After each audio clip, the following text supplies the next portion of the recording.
안녕하세요. 피부 진료하고 있는 김익두 원장입니다. 다이어트 진료하고 있는 김정상 원장입니다. 미용 진료하고 있는 박관상 원장입니다. 네, 저희가 이제 첫 촬영은 한여름에 이제 반팔 입고 했었던 것 같은데 오늘은 이렇게 날씨가 많이 추워져가지고 벌써 옷도 많이 바뀌었어요. 다들 네. 뭐 별일 없이 잘 지내셨어요? 촬영을 너무 뜸하게 하는 것 같아서 기대하고 있었습니다. 네. 오늘은 또 이렇게 모인 이유 중에 하나가 등드름, 우리 등에 나는 여드름에 대해서 얘기를 한번 해보고자 모였습니다. 원장님 중에는 뭐 등드름이 있거나 하진 않으실 것 같은데. 저는 있습니다. 아, 그러세요? 네. 등드름이 저는 좀 자주 나는 편인데 네. 기타 다른 여드름과 등드름의 차이가 혹시 있을까요? 사실 뭐 가슴에 나는 여드름, 등에 나는 여드름이라고 해가지고 좀 특별한 여드름의 종류가 있는 걸로 생각하시는 경우들이 있는데요. 우리 얼굴에 흔히 나는 여드름하고 같은 여드름 종류가 이제 부위 따라서 등에 나기 때문에, 가슴에 나기 때문에 등드름이다, 가드름이다 뭐 이렇게 줄여서 불러주시는 것 같고요. 얼굴에 있는 여드름하고 완전히 똑같은 여드름의 형태가 부위의 차이로 나타나는 거다라고 생각해 주시면 될 것 같아요. 그러면 뭐 생기는 원인이나 이런 것도 비슷하겠네요. 네, 이전에 영상에서 제가 이제 턱 여드름, 성인형 여드름에 대해서 말씀드렸을 때도 크게 뭐 3가지, 4가지 원인을 이제 들어드렸는데, 첫 번째로는 이제 피지 분비의 증가 부분이 있겠죠. 또 두 번째는 이 증가된 피지가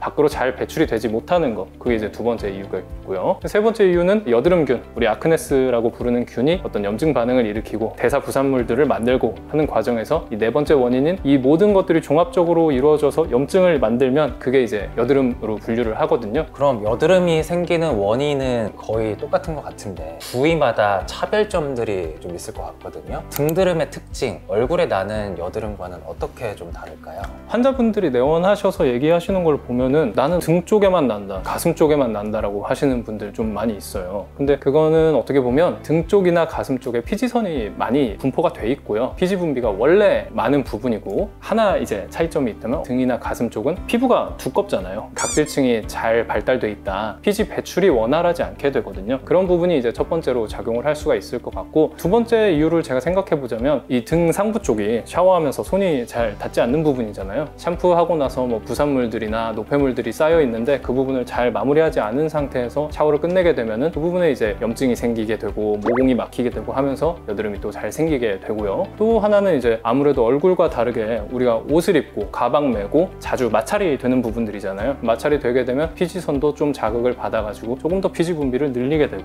그렇게 되면 염증 반응도 조금 더 활발해질 수 있겠죠. 또 하나 말씀드리고 싶은 거는, 운동하시는 분들이 요새는 많고 단백질 보충제 많이 드시잖아요. 보충제 먹으면 고단백 식이를 하게 되면 IGF-1이라는 그 성장인자를 자극시키게 돼요. 그 성장인자가 자극되면 몸에 있는 피지선 자체도 자극이 되거든요. 그러면 피지 분비도 늘어나게 되기 때문에 이런 것들이 다 종합적으로 이루어져서 등 쪽에 이제 여드름이 발생한다고 볼 수 있는 거죠. 그러면은 등드름이 생겼을 때 어떻게 우리가 치료를 해볼 수가 있을까요? 얼굴에 있는 여드름하고 사실 똑같은 여드름이기 때문에 치료나 예방법도 비슷하다고 볼 수가 있어요. 농이 가득 차 있는 여드름이라면 압출을 통해서 농을 밖으로 배출을 해주고, 또 여드름이 잘 생기지 않게 애초부터 각질층 관리를 잘 해주면 되겠죠. 또 의복이나 가방 같은 거에 세탁을 잘 해가지고 잘 마른 상태로 입어서 그 부분에서 균이 증식하는 걸 좀 막아줄 수도 있고, 아까 말씀드렸던 IGF-1을 자극시키는 고단백 식이 같은 거를 조금 제한한다거나, 아니면은 GI 지수가 높은 식품들 있잖아요. 그런 것들은 또 염증 수치를 많이 올릴 수 있으니까 제한을 해주시는 게 좋을 것 같습니다.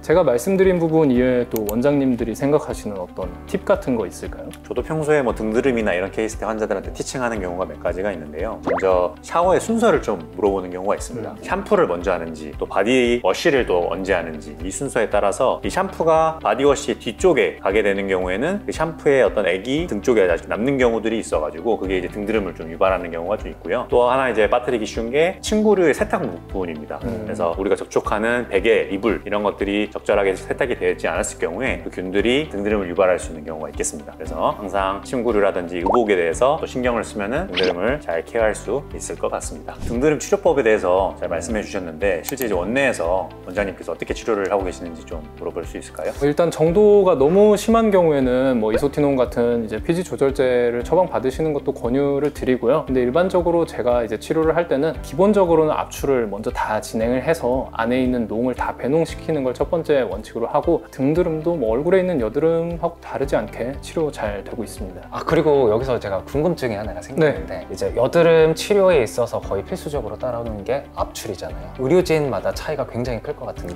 네, 맞아요. 경험이라는 영역이 많이 작용을 하나요? 그럼요. 아무래도 손으로 하는 작업이고 이 손으로 압력을 얼마나 주느냐, 또 부위를 어디를 누르느냐, 뭐 아니면은 아주 처음에 이제 니드를 통해 가지고 오픈을 해놓고 이제 압출을 하는데요. 어디를 오픈할지를 정하는 것도 사실 많이 해본 사람과 많이 해보지 않은 사람의 차이가 있어요. 그래서 오랫동안 진료를 했던 분들의 치료를 받으시는 거를 또 권장드립니다. 그럼 등드름이 생겼을 때 하지 말아야 할 것이 어떤 것들이 있을까요? 약물을 오남용하는 게 첫 번째가 되겠고요. 두 번째로는 등드름이 생겼다고 손톱으로 짜거나 기구를 사용해 가지고 자가 압출을 하는 거 좀 추천드리지 않고요. 왜냐면 각질층도 두껍고 피부도 두꺼워서 잘 나오지 않을 뿐더러 안쪽에서 이제 터지는 경우가 많이 있거든요. 세 번째로는 바디 솔이나 아니면 뭐 스크럽 같은 제품들을 사용해서 많은 자극을 주곤 하시는데요. 이 세 가지 제가 말씀드린 것들을 하면 피부 장벽 자체가 파괴되고 마이크로바이옴 자체가 무너지기 때문에 정상 상재균들이 굉장히 약해져요. 그러면 더 여드름이 발생하기 쉽거든요. 이 세 가지 점들을 좀 주의해 주시면 되겠습니다. 네, 오늘 이렇게 뭐 등드름에 관련돼서 좀 얘기를 모여서 나눠봤는데요. 오랜만에 얘기도 나눠보고 좋은 시간이었던 것 같고요. 다음 시간에는 이제 여드름 쪽 말고 다른 피부 질환에 대해서 말씀을 주시면 정말 유익할 것 같습니다. 네. 네, 오늘 등드름에 대해서 잘 정리해주신 김익돈 원장님 감사하고요. 그럼 다음 영상에서 만나요.